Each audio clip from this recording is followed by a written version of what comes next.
नमस्कार दोस्तों। मेरा नाम है अश्विनी सिंह। एमसीक्यू सीरीज कर रहे हैं हम पॉलिटी की। ऑलरेडी 180 क्वेश्चंस कर चुके हैं। ये इस सीरीज का 10th पार्ट है। इसमें हम 180 के आगे से क्वेश्चन स्टार्ट करेंगे। आप देखेंगे कि ये जो मैं क्वेश्चंस आपको करवा रहा हूँ, आपके कम्पिटिटिव एग्जाम्स में कई बार ऐसे क्वेश्चंस रिपीट हुए हैं। तो क्वेश्चन 181 है, ये कह रहा है what type of program is Aadhaar. Aadhaar किस तरह का प्रोग्राम है? तो इसका जो राइट आंसर है वो है आपका D part, to provide identity to Indian citizen. Next question है which country accepted the policy of dual citizenship. आपने बताना कि ड्यूअल सिटीजनशिप की जो पॉलिसी है वो कौन सी कंट्री ने एक्सेप्ट की हुई है। जैसे हमारे यहाँ पर सिंगल सिटीजनशिप होती है, वैसे ही एक कंट्री है जिसका नाम है यूएसए। यूएसए क्या करता है कि अगर किसी के पास दूसरी कंट्री की भी सिटीजनशिप है तब भी वो अपनी कंट्री की सिटीजनशिप प्रोवाइड कर देता है। नेक्स्ट क्वेश्चन है who considered the right to constitutional remedies as heart and soul of the Indian constitution. आपने बताना है राइट टू कॉन्स्टिट्यूशनल रेमेडीज को किसने heart and soul of the Indian constitution बोला है। तो इसका जो राइट आंसर है वो है आपका C part, B R Ambedkar ji. Next question है which of the following is given the power to implement the fundamental rights by the constitution. आपने बताना है कि फंडामेंटल राइट्स को इंप्लीमेंट करने की पावर किसको दी गई है। तो इसका जो राइट आंसर है वो है आपका supreme court and high court, यानी कि डी पार्ट।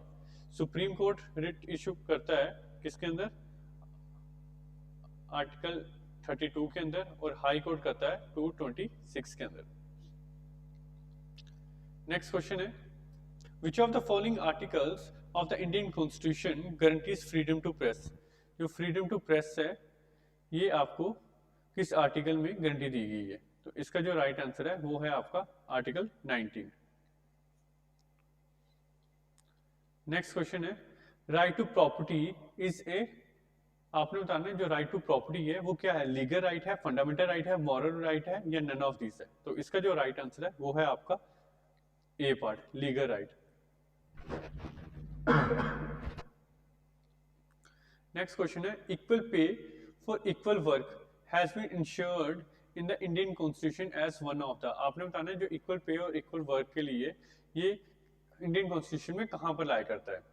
तो इसका जो राइट आंसर है वो है आपका directive principle of state policy, यानी कि बी पार्ट।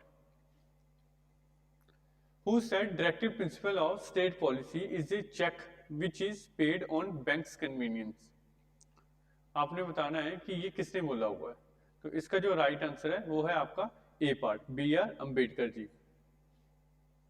नेक्स्ट क्वेश्चन है how many fundamental duties are there in the Indian constitution. आपने बताना है फंडामेंटल ड्यूटीज इंडियन कॉन्स्टिट्यूशन में कितनी है। तो इसका जो राइट आंसर है वो है आपका सी पार्ट, 11।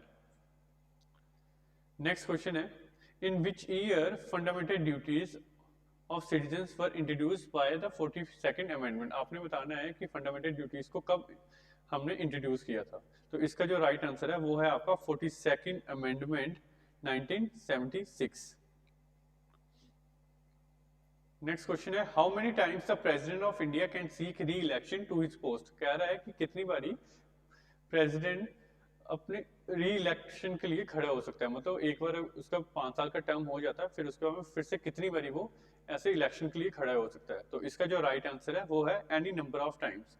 जैसे आप यूएसए के प्रेसिडेंट को देखोगे तो वो मैक्सिमम 2 बार ही प्रेसिडेंट बन सकता है, लेकिन जो हमारा इंडियन प्रेसिडेंट है वो जितनी बार चाहे इतनी बार प्रेसिडेंट बन सकता है और जितनी बार चाहे इतनी बार खड़ा हो सकता है इलेक्शन के लिए। नेक्स्ट क्वेश्चन है what is the maximum age limit prescribed for the post of the president of India. आपने बताना है कि मैक्सिमम एज क्या होनी चाहिए प्रेसिडेंट के लिए, यानी कि उस एज के बाद में वो फिर से प्रेसिडेंट ना बन सकता हो। तो इसका जो राइट आंसर है वो है there is no maximum age limit. किसी भी एज तक वो प्रेसिडेंट बनने रह सकता है। नेक्स्ट क्वेश्चन है Rashtrapati Bhavan was designed bye. आपने बताना है कि राष्ट्रपति भवन को डिजाइन किसने की है। तो इसका जो राइट आंसर है वो है आपका D part, Edwin Lutyens.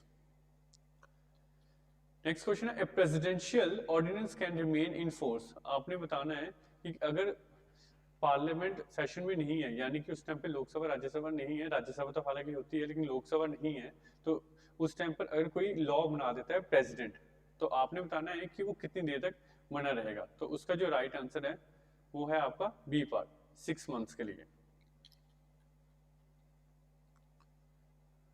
Next question है, president of India must be completed the age of how many years to be eligible for election of president. आपने बताना है कि अगर किसी को प्रेसिडेंट बनना है तो उसके लिए कितनी एज होनी चाहिए कि अगर वो प्रेसिडेंट बनना चाहता है। तो इसका जो राइट आंसर है वो है आपका C part, 35 years. Who was the president of India at the time of proclamation of emergency in year 1975? आपने बताना है कि 1975 में इमरजेंसी लगी थी जिस टाइम पर इंदिरा गांधी जी की सरकार थी। तो उस टाइम पर आपने बताना है कि उस टाइम पर प्रेसिडेंट कौन था। इसका जो राइट आंसर है वो है आपका सी पार्ट, फखरुद्दीन अली अहमद जी।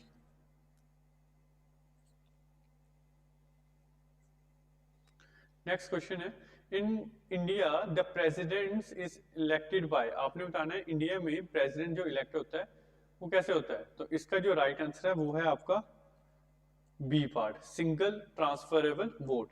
हालांकि इलेक्ट्रोल भी आता है अगर ऑप्शन में, इलेक्ट्रोल कॉलेज, तो उसको भी आपने टिक कर देना है। अगर इलेक्ट्रोल कॉलेज आए या फिर सिंगल ट्रांसफरेबल वोट, ये दोनों ही आंसर ठीक रहेंगे और दोनों ऑप्शन में नहीं आएंगे, एक ही आएगा इसमें से।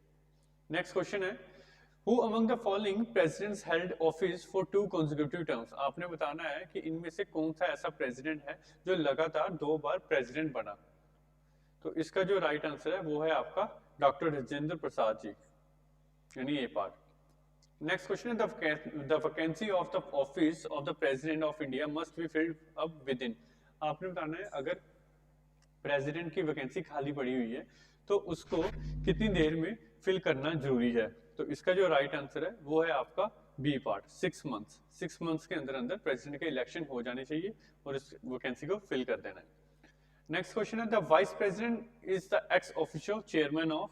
आपने बताना है जो वाइस प्रेसिडेंट है वो एक्स ऑफिशियो चेयरमैन किसका होता है। तो इसका राइट आंसर जो है वो है आपका A part, Rajya Sabha. Thank you so much.